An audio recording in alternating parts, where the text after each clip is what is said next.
Bismillahirrahmanirrahim. Rabbi shrah li sadri wa yassir li amri wa hlul 'uqdatam min lisani yafqahu qawli.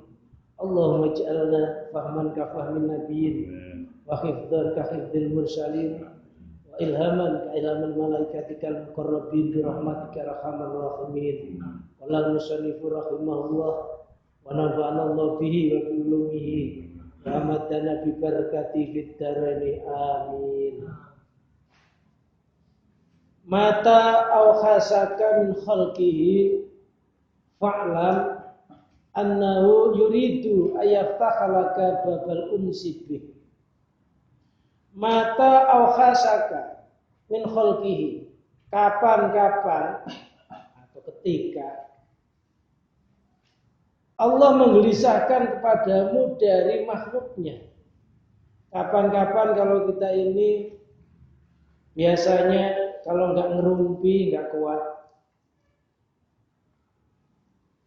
Suatu saat hati kita ini dibikin gelisah ketika kita ini bergaul atau kita ini lagi ngobrol. Gelisah karena rindu kepada Allah. Fa'lam annahu yuridu ayaftakhalaka babal unsi bih. Maka ketahuilah sesungguhnya Allah menginginkan membuka untukmu pintu ketenangan dengannya. Jadi kalau kita dibikin gelisah, kita mungkin banyak disakiti oleh seseorang, atau kita, cara Allah membuat gelisah itu banyak. Kadang orang itu nyakiti kita, kadang orang itu mencaci maki kita, kadang merampas hak kita, kadang berbuat terhadap sesuatu yang tidak menyenangkan terhadap diri kita. Maka ketika kita berhadapan orang-orang tersebut, biasanya hati kita ini gelisah. Ketika kita gelisah menghadapi orang-orang yang telah berbuat kezaliman terhadap kita, maka ketahuilah sesungguhnya Allah menginginkan membuka pintu ketenangan dengan Allah.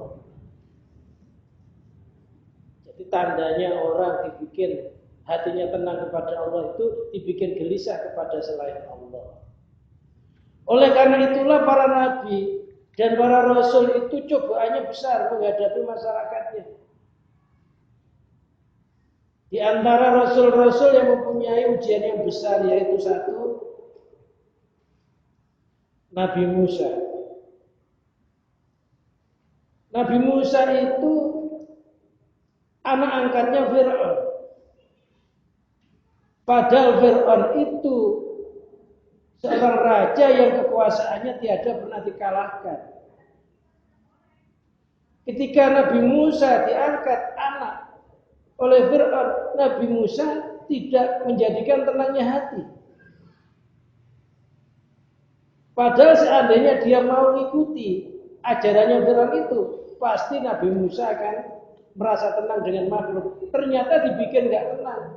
Bahkan orang yang mengasuhnya ini malah dijadikan musuhnya. Dikala itu ada dua Musa. Yang pertama Musa alaihissalam, yang kedua adalah Musa Samiri.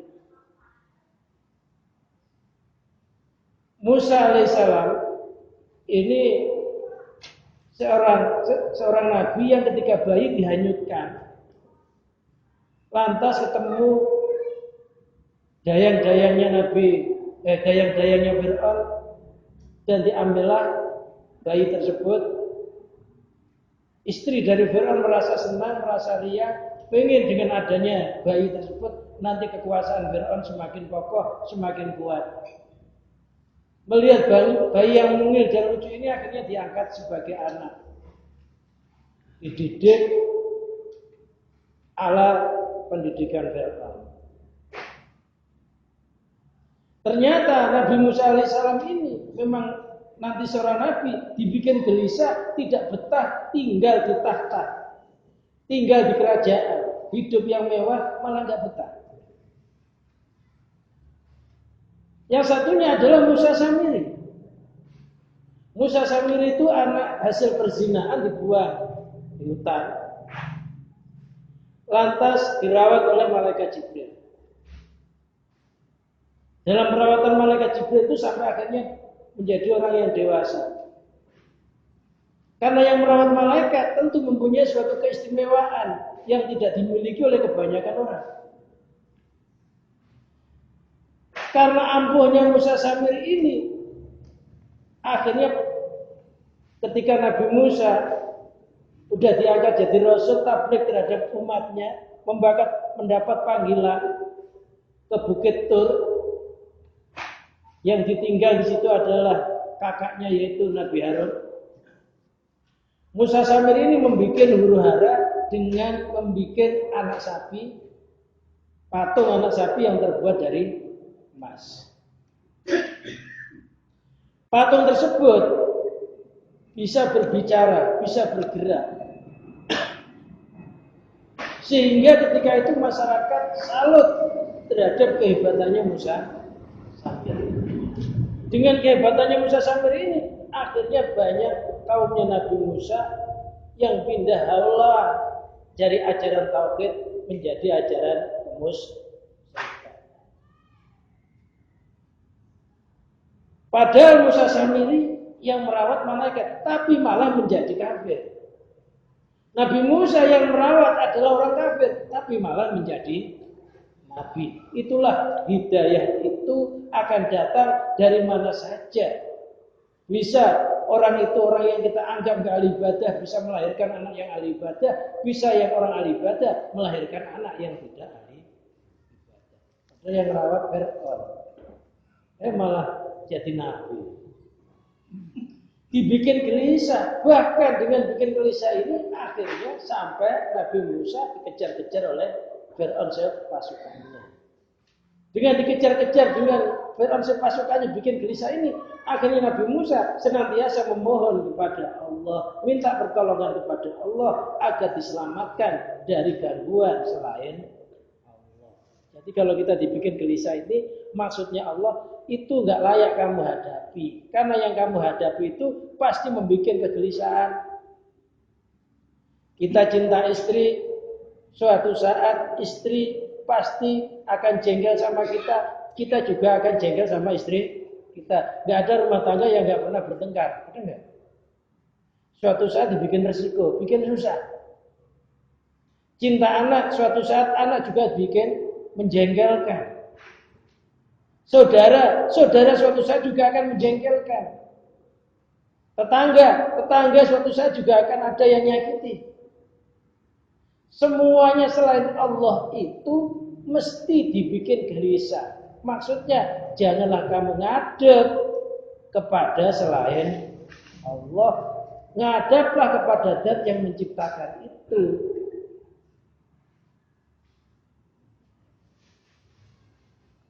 Ma'adallahi artinya sesuatu yang selain Allah. Bi antas tama izza minhum biqalbika, dengan umpamanya hatimu merasa jenuh, merasa bosan dari makhluk. Jadi tanda-tandanya orang itu hatinya sudah mulai taroki, mulai naik ke hadapan Allah. Ini kalau kita ini biasanya sering ngobrol, tiba-tiba ngobrol itu jenuh aja, nggak seneng aja hatinya. Berkata yang nggak ada gunanya, tiba-tiba ya hati itu tiba-tiba ya jenuh, bosan. Watan kau bidoanmu, dan kau dibikin susah darinya, disirikan dengan hati sirimu.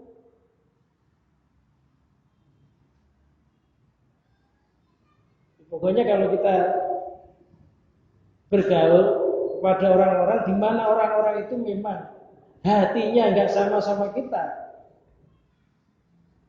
tiba-tiba ya dibikin gelisah. Ngerti bahwa perkataan atau tingkah lakunya itu memang nggak ada gunanya, oleh Allah ditunjukkan.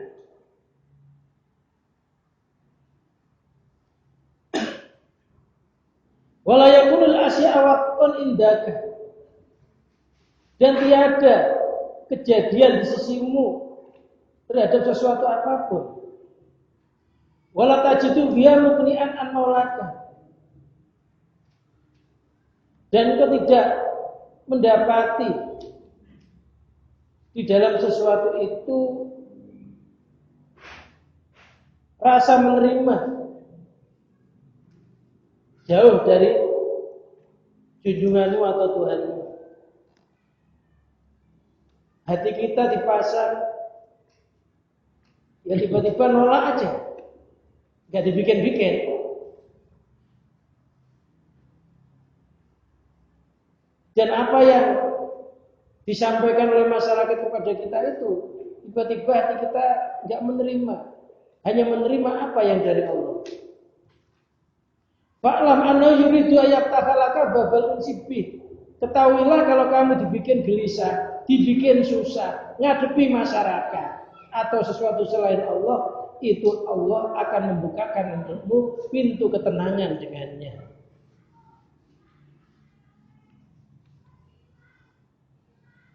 Fa'idha fatahalaka dalikal bab, maka ketika Allah membuka untukmu pintu tersebut,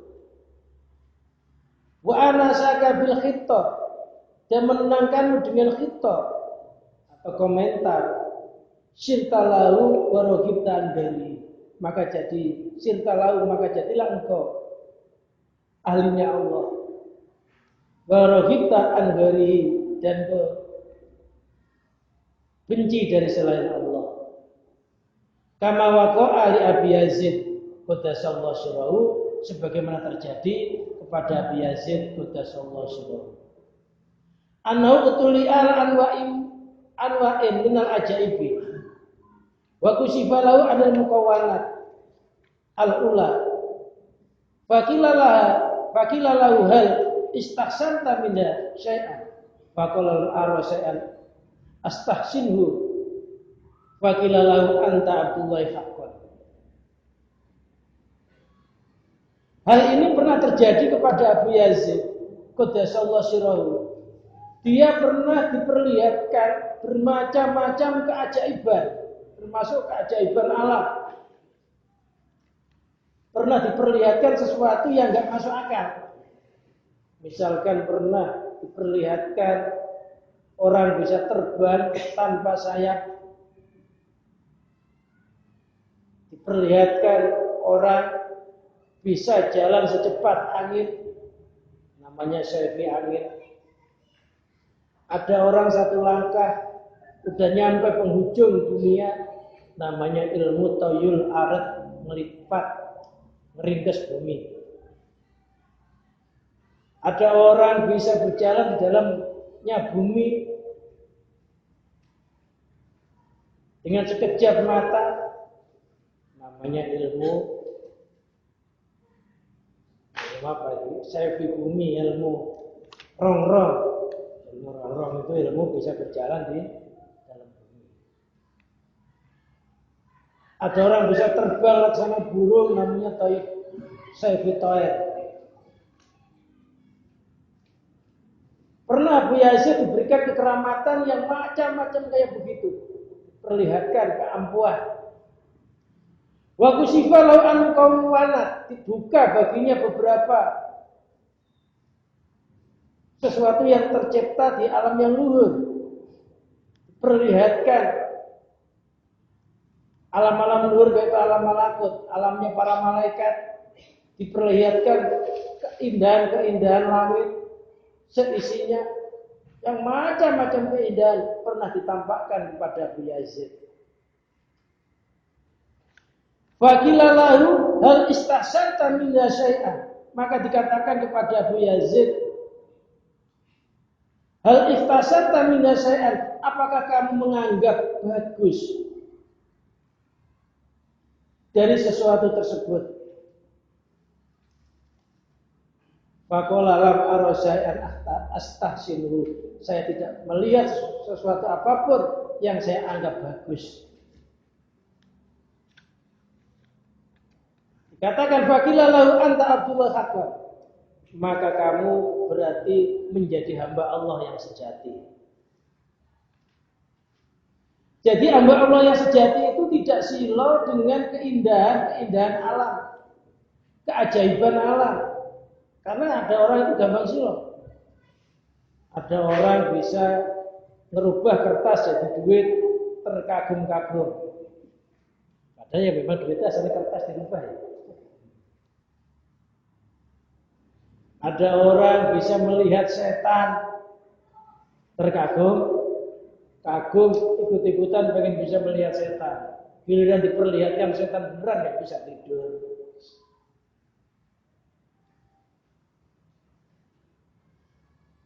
Karena memang ada beberapa kekeramatan di alam semesta ini diberikan oleh orang-orang yang belum sempurna imannya.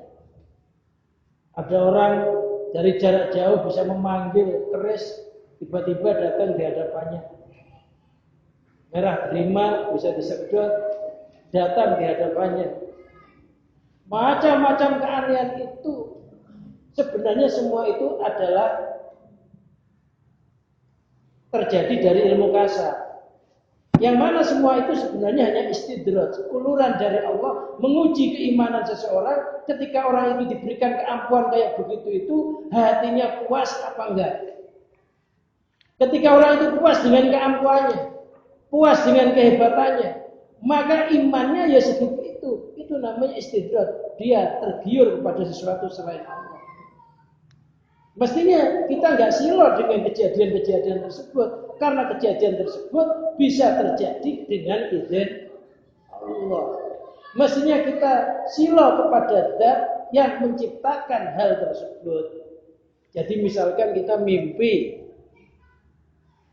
naik ke langit umpamanya, ketemu malaikat, asal jangan malaikat Israel, terakhir. Ketemu malaikat, lantas malaikat itu memberikan ijazah. Ketika kita ketemu malaikat itu, kita harus bersyukur, alhamdulillahirabbil alamin, ya Allah, yang saya cari bukan malaikat itu, tapi yang saya cari Zat yang menciptakan malaikat. Iman kita naik. Atau tiba-tiba diperlihatkan merah delima yang bersinar-sinar. Hatinya, ya Allah, yang saya cari bukan merah delima, tapi Zat yang menciptakan merah delima. Imannya naik. Diberi keampuhan, kesaktian, yang mempan, ditembak, terbabak, dibedil, mencicil, umpamanya, otot, kawat, tulang besi, kaki cangkul, mata kelereng, ludahnya kopi, umpamanya. Ketika orang itu bangga dengan keampuhannya itu, ya imannya segitu itu. Mestinya, ya Allah, yang saya cari bukan keampuhan itu, tapi Zat yang menimbulkan keampuhan tersebut. Jadi apapun kalau kita mimpi atau enggak mimpi, yang aneh-aneh, hati kita ingkar. Yang saya cari bukan kamu, tapi Zat yang menciptakan kamu. Nanti iman kita naik. Tapi kalau kita bangga, waduh, saya semalam mimpi ketemu Sunan Kalijaga. Di belakangnya ada Sunan Bonang. Nuntun saya diajak di pinggir sali, saya diwejar. Ketika hati kita tuh bangga diwejar begitu, besok nambah lagi, wali lagi. Nambah lagi, bukan Sunan Bonang lagi, nambah wali-wali yang lainnya. Terus semakin kita bangga, impian semakin numpuk. Tapi kalau hati kita ngomong, yang saya cari bukan itu ya Allah, kalau toh itu ada merupakan anugerah darimu. Tapi yang saya cari sejatinya Zat yang menciptakan itu.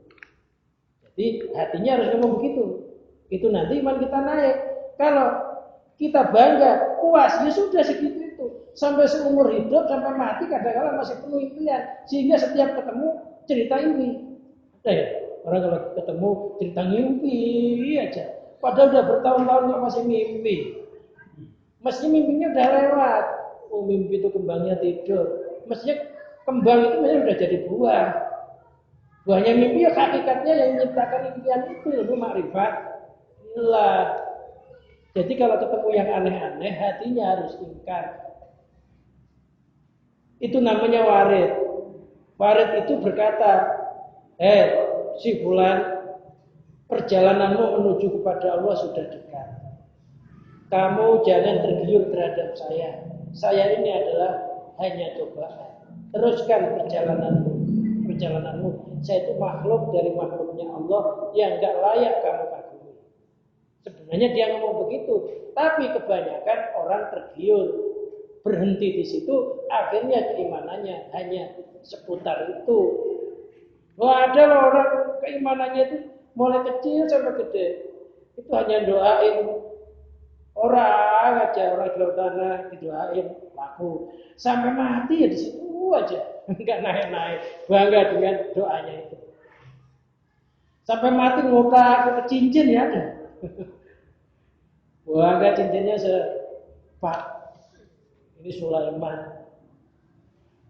ini cubung tanduk.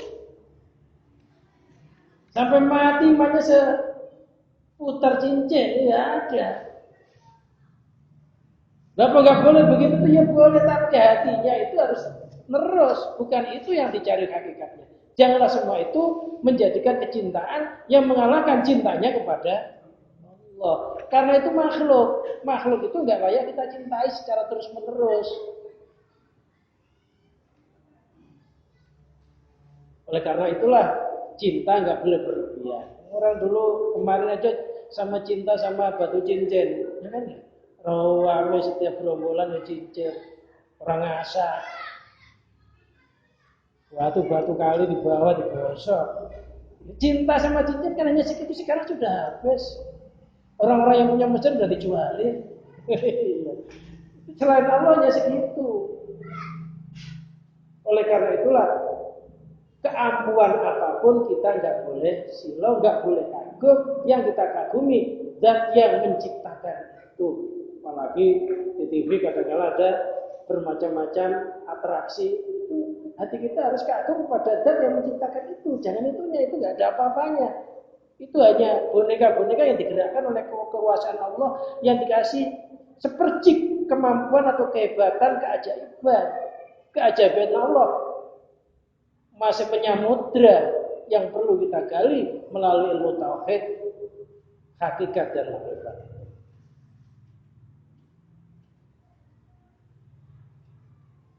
Allah Subhanahu wa taala berfirman, "Wa nuridu an namunna 'alal ladzina istud'ifu fil ardi wa nas'alahum a'immatan wa nas'alahumul warisin." Ini masih hubungannya sama judul yang sebelumnya ayat ini. Wa nuridu an namunna 'alal ladzina istud'ifu. Wa nuridu, kami menginginkan, kami Allah, annamuna 'alal ladzina istud'ifu, memberikan anugerah atas orang-orang yang tertindas atau yang merasa dirinya lemah fil ardi, di muka bumi. Jadi kalau kita ingin diberikan anugerah oleh Allah, kemuliaan oleh Allah yang tanpa batas, maka merasalah lemah di muka bumi ini. Orang-orang yang senantiasa didolimi, yang tertindas, dilecehkan, ini maksudnya Allah mau diangkat derajatnya. Jadi kalau kita misalkan dicaci maki orang, dihina orang, kita bersyukur orang itu nanti tidak akan diberikan lebih kemuliaannya oleh Allah daripada kita. Memang cara Allah mau mengangkat seorang hamba itu direndahkan dulu baru diangkat. Kalau tinggi ngapain diangkat? Makanya orang-orang yang merasa bangga, merasa tinggi diri nggak diangkat oleh Allah derajatnya. Yang diangkat itu yang rendah, yang yang merasa lemah di hadapan Allah. Olehnya merasa lemah, ya sampai la haula wala quwata illa billah, nggak ada daya, nggak ada kekuatan kecuali hanya dengan pertolongan Allah. Sampai merasa badan sekujur, nggak punya daya dan kekuatan. Kok ada kekuatan? Kekuatan itu muncul datangnya dari Allah. Apabila hati kita bisa merasakan begitu, maka Allah akan menjujurkan anugerahnya. Wa nas'alahum a'immatan. Dan Allah akan menjadikan orang-orang tersebut beberapa pemimpin. Orang yang rendah diri, orang yang tawadhu, orang yang merasa lemah dirinya nggak berdaya, ini malah diangkat oleh Allah. Dijadikan beberapa pemimpin. Wa nas'alahumul warisin. Dan kami jadikan mereka orang-orang yang bisa mewaris di muka bumi ini. Jadi Allah akan memberikan anugerah kepada orang yang merasa dirinya lemah. Itu akan diangkat oleh Allah, dijadikan pemimpin, dijadikan pewaris di muka bumi ini.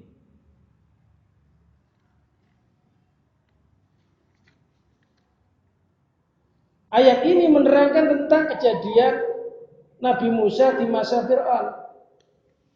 Yaitu ketika itu negeri Syam dan Mesir dan negeri sekitarnya itu dikuasai oleh Fir'aun. Nabi Musa yang hidupnya tertindas, dibikin gelisah oleh makhluk yang terus-menerus, bikin susah. Akhirnya kekuasaan Fir'aun bisa tumbang, maka muncullah kekuasaan Nabi Musa, tapi dengan perjalanan yang panjang. Nabi Musa dikejar-kejar Fir'aun gara-gara membunuh orang yang dari kelompoknya Fir'aun membela kelompoknya Nabi Musa. Itu kejar-kejar lari, ketemu Nabi Harun, Nabi Syu'aib ya, ketemu Nabi Syu'aib. Ketika ketemu Nabi Syu'aib, diangkat jadi anak mantunya. Jadi Nabi Musa itu menantu dari Nabi Syu'aib. Dengan mas kawin dia harus mengembala kambing selama berapa itu 2 tahun mas kawinnya. Diberikan tongkat untuk mengusir dari binatang-binatang yang pemakan ternak. Tongkatnya Nabi Syu'aib itu dulu tongkatnya Nabi Syu'aib itu dikasihkan Nabi Musa, akhirnya tongkat itu punya mukjizat yang bisa membelah laut itu. Itu warisan dari Nabi Syu'aib. Itu dia kerja, pengen jadi menantunya, tertindas. Setelah selesai tugasnya, barulah diperintahkan untuk tabligh kepada Fir'aun. Penderitaannya itu ternyata memberikan buah, akhirnya jatuhnya kekuasaannya Fir'aun, kerajaannya Fir'aun, maka diwarisi oleh Nabi Musa alaihissalam. Perjalanannya panjang. Oleh karena itulah jangan sampai hati kita itu ngeluh ketika terjadi kesulitan, jangan sampai ngeluh ketika kita disudutkan oleh seseorang, tapi kita mohonlah kepada Allah, bersyukurlah kepada Allah. Mudah-mudahan kalau saya disudutkan oleh seseorang, Allah meluaskan jalan saya. Kalau rezeki saya dizalimi oleh orang-orang, mudah-mudahan Allah meluaskan rezeki saya, mengganti rezeki dari Allah yang berlimpah-limpah. Ada enggak orang yang rezekinya dizalimi? Ada kan? Haknya dirampas. Yang penting kita ketika terjadi permasalahan di hadapan makhluk itu maknanya Allah akan memberikan ketenangan terhadap kita. Sebagaimana ayat ini. Dan marilah kita pelajari kembali di dalam surat Al-Insyirah ayat 5 sampai 6, fa inna ma'al usri yusra, inna ma'al usri yusra. Fa inna ma'al usri yusra, sesungguhnya beserta satu kesulitan yusra, ada kemudahan. Inna ma'al usri, sesungguhnya bersama satu kesulitan yusra, ada kemudahan. Keterangan ayat lafaz al-usr yang berupa isim ma'rifat diulang 2 kali, maknanya adalah al-usrul wahid. Maknanya adalah satu kesulitan. Sedangkan lafaz yusron diulang 2 kali, ini berupa isim nakirah ya. Yusron itu isim nakirah. Maknanya adalah yusra ini 2 kemudahan. Jadi maknanya adalah sesungguhnya di dalam satu kesulitan terdapat 2 kemudahan. Jadi maknanya fa inna ma'al usri yusra, inna ma'al usri yusra, sesungguhnya beserta satu kesulitan itu ada 2 kemudahan. Al-usr isim ma'rifat diulang 2 kali, maknanya 1. Yusran artinya 2. Jadi apabila kita mengalami kesulitan, Ingatlah surat Al-Insyirah, fa inna ma'al usri yusran, inna ma'al usri yusran, sesungguhnya satu kesulitan terdapat dua kemudahan. Di situ disebut dua kali alasannya, tapi maknanya satu. Dengan begitu kita jangan putus asa ketika menghadapi kesulitan. Bentuknya kayak apa kita ingat surat Al-Insyirah. Kesulitan yang kita hadapi, satu kesulitan akan berbuah dua kemudahan.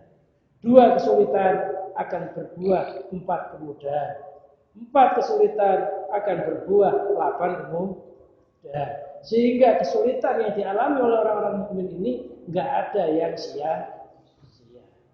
Jadi jangan putus asa, walaupun kita lama berkembangnya, usaha udah bertahun-tahun masih nggak berkembang, biarin aja, karena satu kesulitan berbuah dua kemudahan. Lakukan secara istiqomah, bertawakallah kepada Allah, kembalikan semuanya itu hanya milik Allah, kehendaknya Allah, yang memberikan sukses juga Allah. Insya Allah diberi kegampangan. Wallahu a'lam bishawab. Mungkin ada yang ditanyakan. Setelah ngaji ini, kalau kita dibikin gelisah terhadap seseorang, nggak usah susah. Itu maknanya Allah akan membuat kegembiraan, akan bikin tenang.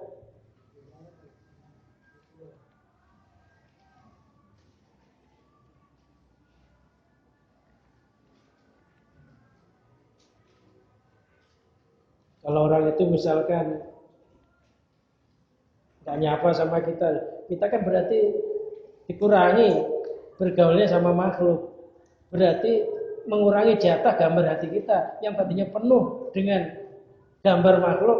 Gara-gara orang itu benci sama kita, akhirnya jadi berkurang. Tadinya keluar, kalau tetangganya jahat, akhirnya kita nggak keluar. Gitu ya. Pikir aja di musola, malah tenang. Mungkin ada yang ditanyakan ini.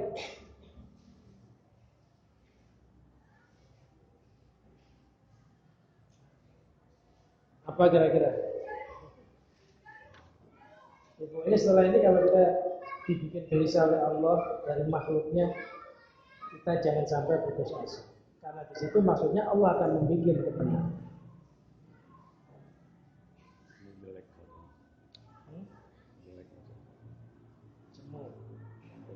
Itu ya bosan, jenuh.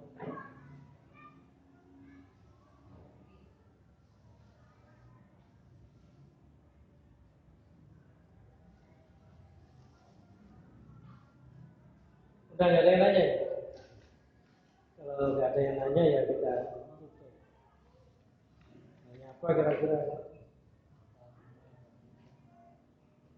Jadi begini, bagaimana supaya kita ketika disakiti orang, kita ini nggak marah atau nggak jengkel. Orang itu marah, orang itu jengkel ketika disakiti, itu sebenarnya ketika itu orang itu lupa bahwa yang menggerakkan orang itu adalah Allah. Padahal orang itu hanya boneka-boneka yang digerakkan oleh kuasanya Allah. Jasadnya orang itu milik Allah, hidupnya orang itu milik Allah. Yang menghendaki orang itu bertemu kita, siapa berada? Allah. Yang menghendaki kita bertemu dengannya, itu juga Allah. Sebenarnya dalangnya itu satu. Kelihatannya ada dua. Loh, ketika orang itu ada dua, nyangka bahwa orang itu bergerak sendiri, bisa membuat bahaya. Padahal yang punya nama Ad-Dharu adalah Allah, zat yang maha membuat bahaya. Atau orang itu punya manfaat, itu sebenarnya ngasih manfaat juga Allah, karena Allah An-Nafi. Memberi sesuatu, dia dermawan sama kita, nyah-nyoh. Itu sebenarnya ya dalangnya. Ketika kita disakiti, itu sebenarnya Allah yang menggerakkan orang itu, menguji keimanan kita. Apakah musyahadah kita kepada Allah itu sudah sempurna belum? Apakah kita cinta kepada Allah itu ketika makhluk-makhluk itu digerakkan untuk memuliakan kita aja, apa enggak? Kadang-kadang kalau orang itu digerakkan oleh Allah, memuliakan kita, senang sama kita, memuliakan kita, ngasih sesuatu, hati kita baru riya. Giliran Allah mendatangkan makhluk, menggerakkan makhluk ketemu kita yang nyakiti, kita kadang-kadang jengkelnya kelewat-lewat. Lupa kita ini ya wayangnya, orang itu ya wayangnya. Nah, sebenarnya sama-sama nggak punya kekuasaan. Tapi bersyukurlah ketika kita bertemu dengan seseorang, kita bukan pihak yang dijadikan orang yang jahat. Bersyukurnya alhamdulillah yang dilakonkan bukan penjahat kok, bukan saya. Gitu ya. Alhamdulillah yang disakiti kok bukan, yang menyakiti kok bukan saya. Alhamdulillah yang dirampas haknya kok saya. Seandainya saya merampas haknya, pasti saya menjadi orang yang terdolimi. Jadi syukur karena kita diperankan yang baik aja. Kira-kira dalamnya itu enggak? Orang punya harta benda dirampok, yang merampok dan yang dirampok itu miliknya satu loh kekuasaannya. Kekayaannya Allah semua. Ya memang sengaja Allah tuh bikin maling, bikin rampok itu sengaja. Biar orang itu sadar bahwa apa yang dia miliki itu sebenarnya bukan miliknya. Makanya walaupun rumahnya digedor, pagernya dirangkap-rangkap, dipasang CCTV, tetap aja rampoknya bisa. Sengaja digerakkan oleh Allah. Biar orang itu sadar bahwa harta itu bukan miliknya. Allah lah pemilik harta benda itu pada hakikinya. Sengaja oleh Allah. Semuanya orang pasti pernah kehilangan. Kita pernah kehilangan uang? Enggak. Nah, tapi pernah nemu juga ya. Kalau kehilangan, bilang-bilang, kalau nemu diam-diam gitu. Itu curang gitu namanya. Kalau nemu HP di musola itu ya jangan diambil. Secara fikih kalau nemu itu boleh. Itu diiklankan, diumumkan selama 4 tahun. Kalau 4 tahun itu nggak ada yang ngambil, itu milik kita. Nah, kita enggak. Ada mau ngomong, takutnya yang punya nanti ketahuan lagi. Itu bukan hilang, kalau di musola itu ketinggalan. Di jalan, ya jangan diambil. Kalau diambil, ya diumumkan.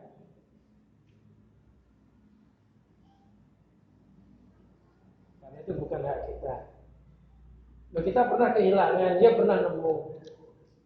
Jadi sandiwaranya Allah itu berarti sesuatu itu bukan milik kita, makanya dibikin hilang. Makanya secara syariat ada istilah sedekah wajib yaitu zakat, ada istilah sedekah sunnah. Itu biar dia merasa bahwa yang dia miliki itu miliknya Allah supaya tidak menyintai sesuatu yang berlebihan karena miliknya Allah. Makanya belajar zuhud dibuat sebelum nanti ditinggal semuanya. Sengaja diambil.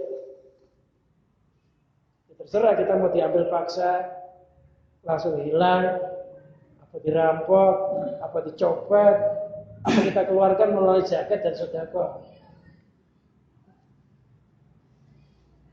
Itu belajar zuhud, belajar melepaskan sesuatu yang sebenarnya bukan miliknya, karena nanti ketika kita mati kita tinggalkan semua. Yang kita bawa hati kita hanya ngadep sama Allah.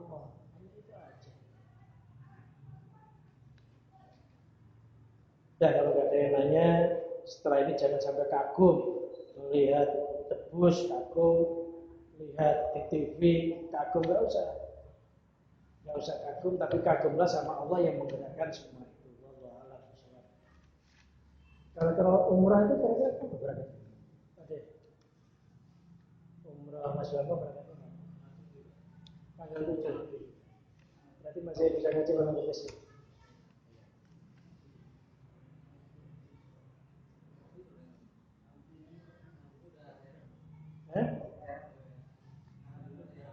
Tanggal 7 hari apa? Hari Rabu. Kamis berapa?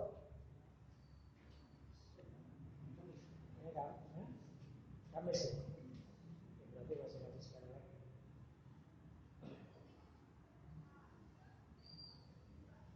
Dan marilah kita tutup kajian ini. Mudah-mudahan Allah diberikan dengan manfaat yang barokah di dunia dan dunia akhirat. Allahumma shalli wa sallim wa barik ala sayyidina Muhammad sayyidil awwalin wal akhirin syaddatil ashabi sayyidina rasulullah ajmain. Hamdan wa qiyam wa yukafi mazida ya rabbana lakal hamdu wa yanbaghi li jalalika wa wajhika wa 'azimi sultanik. Allahumma sallimna min afatid dunya min adabil akhirah. Allahumma sallimna min fitnatil mahya wal mamat wa min fitnatil masiihil dajjal. Allahumma akrimna bikaromatika wa aghnina biginaka wa asrifna bisarafatika wa aizna biizzatika. Allahumma ya Allah, Allahumma ya Allah, Allahumma sabit qulubana bil iman tauhid wal iman ma'rifat wal iman kamil mukamil waj'alna minas syuhada'il maqbulin wa la taj'alna minal asqiyail mardudin. Allahumma ja'alna minal aghniya'i syakirin wa la taj'alna minal fuqara'il ladzina yaquluna la ni'amika qalbi wa kasiriya. Rabbana atina fid dunya hasanah wa fil akhirati hasanah wa qina adzabannar. Sallallahu alaihi sayyidina Muhammadin wa ala alihi washabbihi wa barik wa sallim. Wa akhiru da'wana alhamdulillahi rabbil alamin. Wassalamu alaikum warahmatullahi wabarakatuh.